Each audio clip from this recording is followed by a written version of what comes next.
Hi friends, welcome to Harish academy. ఈరోజు వార్తలు నిలిచిన జాతీయ, అంతర్జాతీయ, రాష్ట్రీయ అంశాల గురించి, వార్తలు నిలిచిన వ్యక్తులు, అవార్డులు, పుస్తకాలు, మరి క్రీడా సంబంధిత సమాచారం ఒక్కొక్క అంశాన్ని వివరంగా తెలుసుకుందాం. ఈరోజు మన ఫస్ట్ టాపిక్ వచ్చేసి WMO వరల్డ్ మెట్రలాజికల్ ఆర్గనైజేషన్ వారు విడుదల చేసిన కొన్ని కీలక గణాంకాలు. ప్రపంచంలో అత్యధిక ఉష్ణోగ్రత నమోదైన సంవత్సరాలు అని చెప్పేసి ఇటీవల COP27 సదస్సు సందర్భంగా కొన్ని గణాంకాలను విడుదల చేస్తూ WMO వరల్డ్ మెట్రలాజికల్ ఆర్గనైజేషన్ ప్రపంచ వాతావరణ సంస్థ అని చెప్పవచ్చు. దీని యొక్క హెడ్ క్వార్టర్ ఎక్కడ అంటే జెనీవా ఎక్కడ ఉంది? స్విట్జర్లాండ్. ఏదైనా అంతర్జాతీయ సంస్థ వార్తలు నిలిచింది అంటే ఖచ్చితంగా దాని యొక్క హెడ్ క్వార్టర్ని గుర్తుంచుకోవాలి. సో వరల్డ్ మెట్రలాజికల్ ఆర్గనైజేషన్ ప్రపంచ వాతావరణ సంస్థగా మనం పిలుస్తాము. ఆ సంస్థ ప్రపంచంలో ఇప్పటి వరకు అత్యంత ఉష్ణోగ్రత, అత్యంత ఎక్కువగా టెంపరేచర్ నమోదైన సంవత్సరాలని చెప్పేసి కొన్ని సంవత్సరాలను పేర్కొంటూ గత ఆదివారం రోజున వీరు కొన్ని గణాంకాలను విడుదల చేశారు. అవేంటో ఇప్పుడు చూద్దాం. అండ్ ఇక్కడ గుర్తుంచుకోండి, పోటీ పరీక్షలకు సంబంధించి పోటీ పరీక్షలకు ప్రిపేర్ అవుతున్న ప్రతి ఒక్క అభ్యర్థి చదవాల్సిన కొన్ని ముఖ్యమైన అంశాలు ఉంటాయి. అటువంటి ముఖ్యమైన అంశాల్లో కాప్ సదస్సులపైన క్వశ్చన్స్ అడుగుతారు. ప్రస్తుతం COP27 సదస్సు ప్రారంభమైంది. COP27 conference of parties 27th summit ఎక్కడ అంటారు? ఈజిప్ట్. సో ఈజిప్ట్లో ప్రారంభమైంది. గుర్తుంచుకోండి, COP27 నవంబర్ 6th నుండి నవంబర్ 18th వరకు జరుగుతుంది. నవంబర్ 18th రోజున ముగుస్తుంది. ఆ రోజున కొన్ని ముఖ్యమైన అంశాలు మనకు వార్తల్లోకి వస్తాయి. ఆ తర్వాత కాప్కి సంబంధించి మీకు ప్రత్యేకమైన వీడియోని మీకు అందుబాటులోకి తీసుకొస్తాను. సో COP27 ఇది UNFCCC వారి ఆధ్వర్యంలో నిర్వహణ ఉంటుంది. UNFCCC United nations framework convention on climate change. United nations framework convention on climate change వారి ఆధ్వర్యంలో COP27 సదస్సు 27th ఎక్కడ అంటే ఈజిప్ట్. నవంబర్ 6th ప్రారంభమైంది. నవంబర్ 18th వరకు నిర్వహణ ఉంటుంది. ఇది గుర్తుంచుకోండి. లాస్ట్ టైం మనకి మోదీ గారు పంచామృత్ అని చెప్పేసి 5 సిద్ధాంతాలు ప్రకటించారు. అటువంటి వాటిపైన ఎగ్జామినేషన్ పాయింట్ వల్ల క్వశ్చన్స్ వస్తాయి. లాస్ట్ టైం గ్లాస్గో వేదిక జరిగింది. ఈ సంవత్సరం మనకు ఈజిప్ట్ ఆతిథ్యంలో గుర్తుంచుకోండి, సరిపోతుంది. సో ఇక్కడ మరి అత్యంత ఉష్ణోగ్రత నమోదైన సంవత్సరాలు ఏంటో చూద్దాం. ఇక్కడ సో 2015, 2022 అత్యంత ఉష్ణోగ్రత నమోదైన సంవత్సరాలు అని చెప్పేసి WMO వరల్డ్ మెట్రలాజికల్ ఆర్గనైజేషన్ వారు నివేదికను విడుదల చేశారు. భూతాపం అంటే గ్లోబల్ వార్మింగ్, భూమి వేడెక్కడం. భూతాపం అంటే భూమి వేడెక్కడం. సో భూతాపం 2022లో రికార్డు స్థాయికి చేరుకుందా? వాతావరణ మార్పులు ప్రపంచాన్ని మరింత అతలాకుతలం చేయనున్నాయా? అవుననే అంటోంది ప్రపంచ వాతావరణ విభాగం. గత ఆదివారం ఆ సంస్థ COP27 సదస్సు సందర్భంగా WMO ప్రొవిజనల్ గ్లోబల్ క్లైమేట్ 2022 ఇది గుర్తుంచుకోండి. ఇది నివేదిక పేరు WMO ప్రొవిజనల్ గ్లోబల్ క్లైమేట్ 2022 నివేదికను విడుదల చేసిందంట. ఈ నివేదికల పేర్లు గుర్తుండాలి. ఇందులో పెరుగుతున్న ఉష్ణోగ్రతలపై తీవ్ర ఆందోళన వ్యక్తం చేసింది WMO. ఇదిలానే కొనసాగితే గనక ప్రపంచ ఉష్ణోగ్రతలను 1.5 డిగ్రీల సెంటీగ్రేడ్లో మనం ఏదైతే ఉంటుందో ఆ సెంటీగ్రేడ్ లోపునకు పరిమితం చేయాలన్న ప్యారిస్ ఒప్పందం లక్ష్యం ఆల్మోస్ట్ నీరుగారే అవకాశం ఉందంట. మనకు ప్యారిస్ ఒప్పందం 2015 సంవత్సరం ప్యారిస్ ఒప్పందం వెరీ ఇంపార్టెంట్. దాని ఆధారంగా ఏం చెప్తున్నారు? 1.5 డిగ్రీ సెల్సియస్ లోపున అంటే పెరిగే ఉష్ణోగ్రతలను తగ్గించాలని చెప్పేసి అది నీరుగారే అవకాశం ఉంటుందంట. నిపుణులు ఆందోళన వ్యక్తం చేస్తున్నారు. పారిశ్రామిక విప్లవం ఇండస్ట్రియల్ రివల్యూషన్ 1850 నుండి 1900 పూర్వం నాటి సగటుతో పోలిస్తే 2022లో ప్రపంచ సగటు ఉష్ణోగ్రత 1.15 డిగ్రీల మేర పెరిగి ఉండొచ్చని నివేదిక అంచనా వేసింది. దీని ప్రకారం 1901 తర్వాత అత్యంత ఉష్ణోగ్రత నమోదైన సంవత్సరాలుగా గత 8 ఏళ్ళు గుర్తుంచుకోండి. 2015 నుండి 2022 రికార్డులను ఎక్కే అవకాశం ఉందని పేర్కొంది. గుర్తుంచుకోండి, 1901 నుండి 1901 సంవత్సరం నుండి ఇప్పటి వరకు ఆల్మోస్ట్ 120 ఇయర్స్ కదా. సో ఈ 120 ఇయర్స్ హిస్టరీలో కనుక మనం అబ్జర్వ్ చేసామనుకోండి, ఇక్కడ అత్యధికంగా ఉష్ణోగ్రతలు నమోదైన సంవత్సరాలుగా 2015 నుండి 2022 అంట. ఇది ఒకటి గుర్తుంచుకోండి. సో ఎవరు చెప్పారు? ఇది WMO world meteorological organization. Very important. So ఈ బ్రాకెట్ గుర్తుంచుకోండి, సరిపోతుంది. 2015 నుండి 22 అండ్ ఇక్కడ పేరు వచ్చేసి WMO. So WMO provisional global climate 2022 నివేదిక పేరు. అండ్ ప్యారిస్ ఒప్పందాన్ని నీరుగార్చే విధంగా ఉంది. టెంపరేచర్ అనేది పెరుగుతూనే ఉంది. 1.5 డిగ్రీ సెల్సియస్ కంటే తగ్గించాలని మన టార్గెట్ అనేది నీరుగారుతుందని చెప్పేసి నిపుణులు ఆందోళన వ్యక్తం చేస్తున్నారట. ఇది ఇంపార్టెంట్. సో దీనికి అదనంగా ఈ సదస్సు ఎక్కడ జరుగుతుందో గుర్తుంచుకోండి. ఆ తర్వాత ఈ సదస్సులో ముఖ్య నేతలు మన భారత ప్రధాని గారు కూడా పాల్గొంటారు. సో అందులో ఏం మాట్లాడతారో మనం చూడాల్సి ఉంటుంది. అండ్ నెక్స్ట్ స్నో లెపర్డ్, మంచు చిరుత అంటాం. Snow leopard. సో ఇప్పటివరకు భారతదేశంలో మంచు చిరుతలు అనగానే ఏ ప్రాంతాలు గుర్తుకొస్తాయి? హిమాచల్ ప్రదేశ్, ఉత్తరాఖండ్. సో మొట్టమొదటిసారి ఒక మంచు చిరుతను రికార్డ్ చేయడం జరిగింది. ఒక మంచు చిరుత ఆనవాళ్ళను కనుగొనడం జరిగింది. జమ్మూ కాశ్మీర్ అండ్ లడక్ రీజన్ ఉంటుంది కదా, ఆ ప్రాంతం ఎక్కడట అంటే బాల్తాల్ జోజిలా రీజన్. బాల్తాల్ జోజిలా రీజన్ జమ్మూ కాశ్మీర్ అని గుర్తుంచుకోండి. బాల్తాల్ జోజిలా రీజన్లో మొదటిసారి మంచు చిరుత స్నో లెపర్డ్ ఆనవాళ్ళను గుర్తించడం జరిగిందంట. ఇది గుర్తుంచుకోండి. స్నో లెపర్డ్ ఏదైనా ఒక జీవి వార్తలోకి వచ్చిందంటే డెఫినెట్లీ దాని యొక్క సైంటిఫిక్ నేమ్ గుర్తుండాలి, శాస్త్రీయ నామం. సో ఇక్కడ దీని పేరు ఏంటంటే Panthera uncia. Examination point of view అడగవచ్చు, మంచు చిరుత శాస్త్రీయ నామం ఏంటి అని చెప్పేసి. Snow leopard Panthera uncia. ఇటీవల దీనికి సంబంధించి తరచూ ఏదో ఒక అంశాన్ని మనం చూస్తున్నాం. గత సంవత్సరం క్రింద లేదా 8 నెలల కింద మంచు చిరుతను ఒక రాష్ట్రం లేదా కేంద్రపాలిత ప్రాంతం అధికారిక జంతువుగా వాళ్ళకి సంబంధించి గుర్తించింది. సో అఫీషియల్ స్టేటస్ ఇచ్చింది. అది ఏ రాష్ట్రం లేదా కేంద్రపాలిత ప్రాంతం అంటారు? Ladakh. So snow leopard was recognized as official animal of that particular UT, Ladakh. And భారతదేశంలో మంచు చిరుతలకి సంబంధించి మొట్టమొదటి కన్జర్వేషన్ సెంటర్, సంరక్షణ కేంద్రం ఎక్కడ ఏర్పాటైంది? ఏ రాష్ట్రం అంటే ఉత్తరాఖండ్, రాణికేత్ హిల్స్లో. ఇటువంటి గుర్తుంచుకొని మంచు చిరుతలకి సంబంధించి. అండ్ పోటీ పరీక్షల దృష్టిలో ఉంచుకొని ఎనిమల్ రిలేటెడ్, ముఖ్యంగా వైల్డ్ రిలేటెడ్ ఇష్యూస్ పైన క్వశ్చన్స్ వస్తాయి, వన్యప్రాణుల సంరక్షణ పైన. ఇటీవల ప్రాజెక్ట్ చీతా వెరీ ఇంపార్టెంట్, వీటిని ప్రత్యేకంగా చూడాలి. అండ్ టైగర్ సెన్సస్, ఇది important. And at the same time Tamil Nadu రాష్ట్రం ఇటీవల చాలా వరకు కూడా ఇంపార్టెన్స్ ఇస్తుంది స్లెండర్ లోరీస్కి సంబంధించి దేశంలోనే మొట్టమొదటి సంరక్షణ కేంద్రం అని.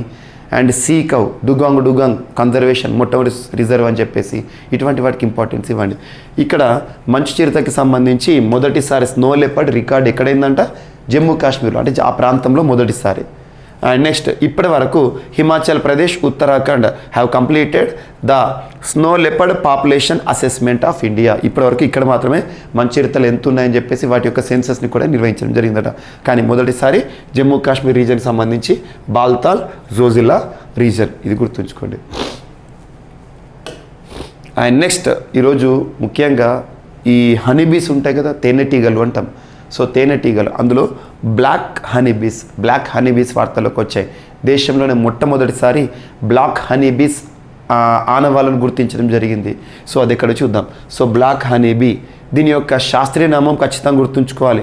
ఎందుకంటే ఏదైనా చిన్న కీటకం వార్తల్లోకి వచ్చినా దాని యొక్క శాస్త్రీయ నామం ఇంపార్టెంట్. అపిస్ అంటే మనకు తేనెటీగకి సంబంధించి అని గుర్తుంచుకోండి. ప్యాంథెరా అని వచ్చిందనుకోండి మొదటగా జీనస్ నేము, అది టైగర్ రిలేటెడ్ మ్యాటర్స్కి వస్తుంది, గుర్తుంచుకోండి. అపిస్ అంటే తేనెటీగ.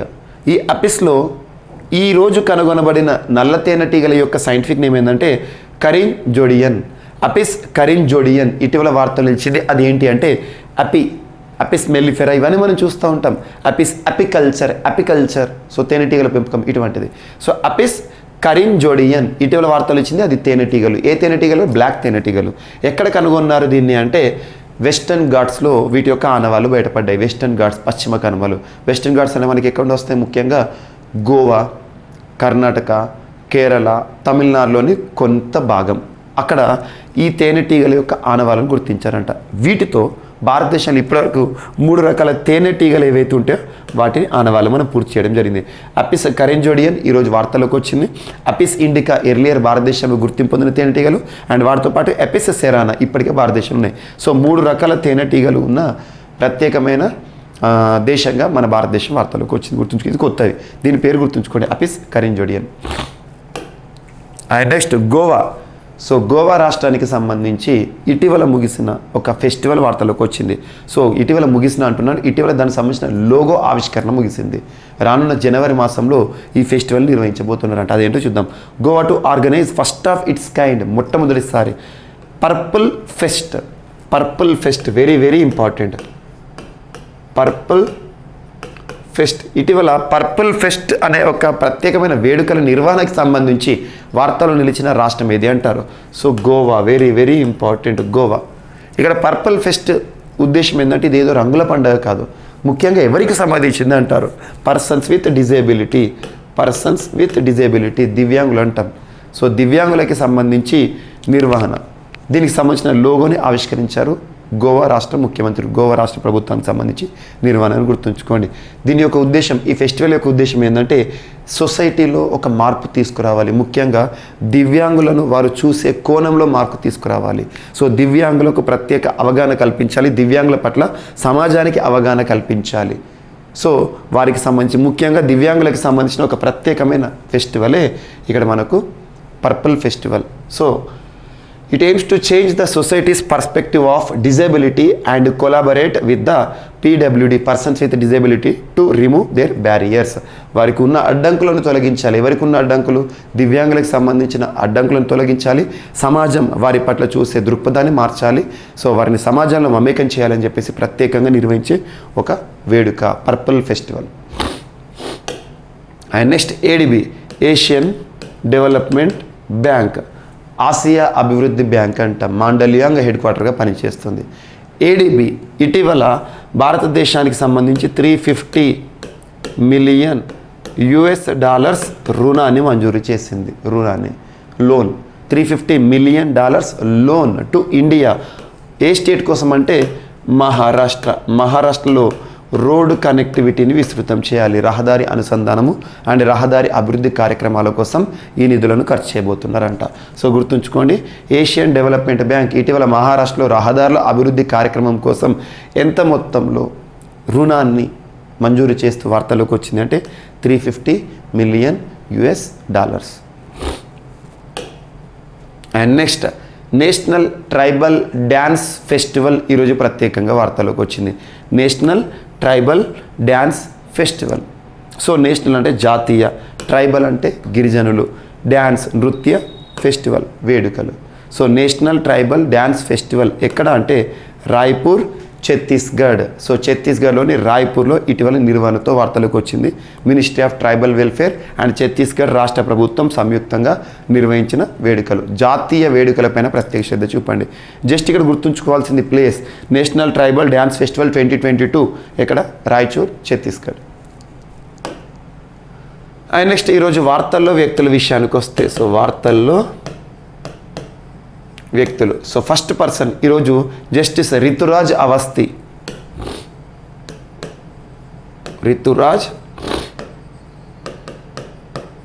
అవస్థి గారు వార్తలు నిలిచారు. రిటైర్డ్ జడ్జ్, కర్ణాటక రాష్ట్రానికి సంబంధించి హైకోర్టు ఏదైతే ఉంటుందో ఆ హైకోర్టు ప్రధాన న్యాయమూర్తిగా తను యాక్చువల్గా పదవి విరమణ పొందారు.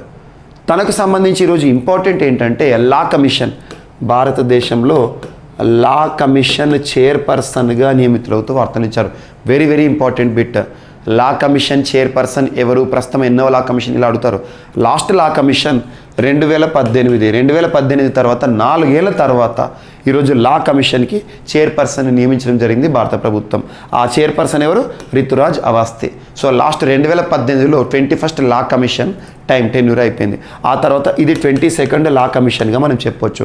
22nd లా కమిషన్ చైర్పర్సన్ ఎవరు అంటే రితురాజ్ అవస్థి. సో కర్ణాటక హైకోర్టు విశ్రాంత ప్రధాన న్యాయమూర్తి. So Karnataka state high court CJ అంటే చీఫ్ జస్టిస్, అక్కడ న్యాయమూర్తి జస్టిస్ రితురాజ్ అవస్థిని లా కమిషన్ చైర్పర్సన్గా నియమించినట్లు కేంద్ర న్యాయశాఖ లా కదా, ఎవరు ప్రస్తుతం న్యాయశాఖ మంత్రి? కిరణ్ రిజిజు. పోటీ పరీక్షల్లో ముఖ్యంగా కేంద్ర మంత్రులపైన క్వశ్చన్స్ అడుగుతారు, ఏ మంత్రిత్వ శాఖ అని చెప్పేసి. కిరణ్ రిజిజు గారు సోమవారం వెల్లడించారు. Justice K T Sankaran, professor Anand Paliwal, professor D P Verma, professor Raka Arya and at the same time M కరుణానిధిలు కమిషన్ సభ్యులుగా నియమితులన్నట్టు తెలిపారు. జస్ట్ లా కమిషన్ చైర్పర్సన్ ఎవరు, ఇది ఒక్కటి గుర్తుంచుకోండి. ఆ మెంబర్స్ ఎవరు అడగరు. So 22nd law commission.